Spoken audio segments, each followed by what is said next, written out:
সকল দর্শককে শুভ সকাল সহ আমি হ্যালো মালদা থেকে অনুরোধ করি যে আপনারা হ্যালো মালদা চ্যানেলটি সাবস্ক্রাইব করবেন এবং পাশে থাকা ঘণ্টাটি অন করবেন ও লাইক শেয়ার এবং কমেন্ট করবেন। আসছি সংবাদ।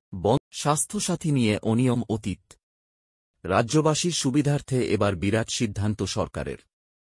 জোর শোরগোল।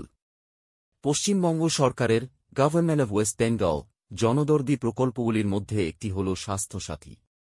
এই স্বাস্থ্যসাথী কার্ডের মাধ্যমে চিকিৎসা পরিষেবা পান রাজ্যের বহু মানুষ।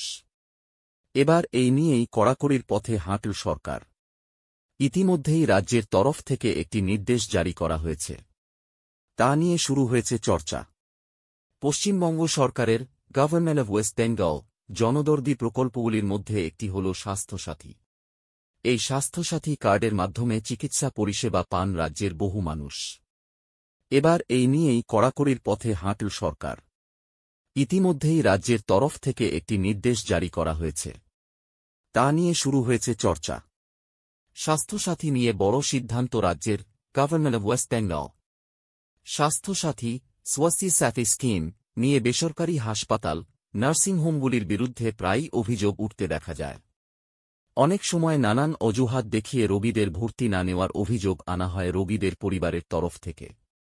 এর ফলে কখনো দেখা যায় চিকিৎসা না পেয়ে রোগীর মৃত্যু হয়েছে, কখনো আবার চিকিৎসার খরচ বহন করতে গিয়ে সর্বশান্ত হওয়ার জোগাড় হয় রোগীর পরিবারের।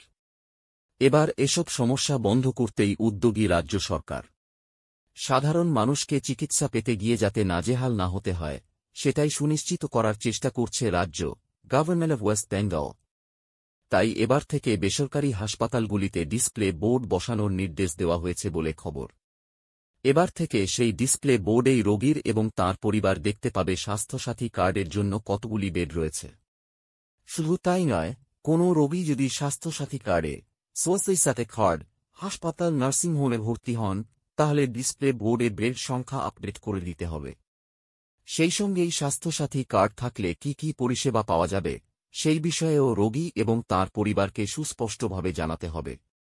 বেসরকারি হাসপাতাল নার্সিংহোমগুলির ক্ষেত্রে রাজ্য সরকারের তরফ থেকে এই নিয়ম বাধ্যতামূলক করা হয়েছে।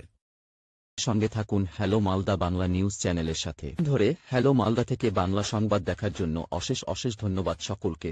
সর্বশেষে চ্যানেলটি সাবস্ক্রাইব করবেন এবং বেলঘণ্টাটি অন করবেন। লাইক শেয়ার এবং কমেন্ট করতে ভুলবেন না। সংবাদ আপাতত এখানে শেষ করা হলো।